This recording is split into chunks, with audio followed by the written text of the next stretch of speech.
All right, guys, another major data breach that is making headlines today that we want to talk about. The travel website Orbitz. Now, this is owned by Expedia. They revealed that 880,000 people have gotten their information stolen. Now, this includes names, addresses, and credit card information.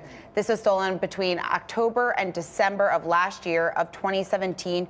We can see it's moving the stock today. Expedia stock down about 1% so far. Guys, this occurred on the legacy platform, which Orbitz says that it has fixed. Yeah, it's a platform that I guess they no longer use. But this is still a big black eye here for the company. It's still concerning, and it could affect their business here, Rich. Well, I think there's probably some legal liability.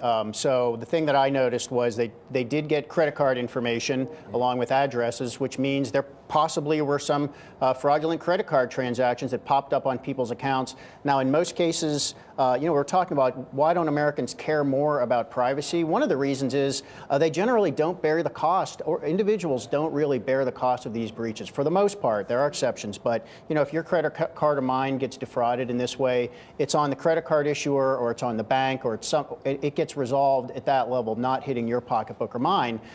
But if these credit card issuers that are bearing the cost of whatever fraud might have happened in this case, now they know where it came from, then they can go back and say, it's your fault this information got into the hands of criminals, and we want to be compensated for it. Yeah, I mean, we're seeing this happen to several companies here. Dan, is it almost just inevitable now that we're giving so much information, we're buying so much more online, so much more of our day-to-day life is online? It almost seems like this is just bound to happen. Oh man, I hope it's not inevitable. I hope there's something that can be done, because again, I don't want my credit card stolen. Greg mentioned his credit. It wasn't social security numbers, which is big. Yeah. Unlike some of the previous hacks that have come out. But credit card information, full name, address, email address. These are all things that we don't want in the hands of criminals being sold on the black web. That's all the stuff you need to make purchases. It's everything you need to make purchases. Yeah. So if someone has that information, they can go log on to, let's say, Orbitz, and buy themselves a nice flight to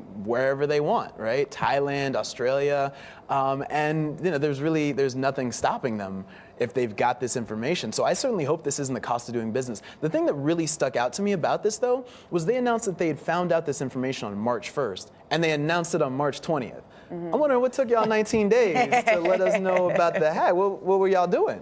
Well, at least it wasn't longer. Lawyers were meeting? Figuring Lawyers out were how to meeting. how to deal with the fallout. Do we really have to tell? That was the conversation. Yeah, that was. Is there some way we could just, not tell everybody about about ourselves? But it is 880,000 people, so it is, although it pales in comparison to other recent data breaches, still a significant amount of people.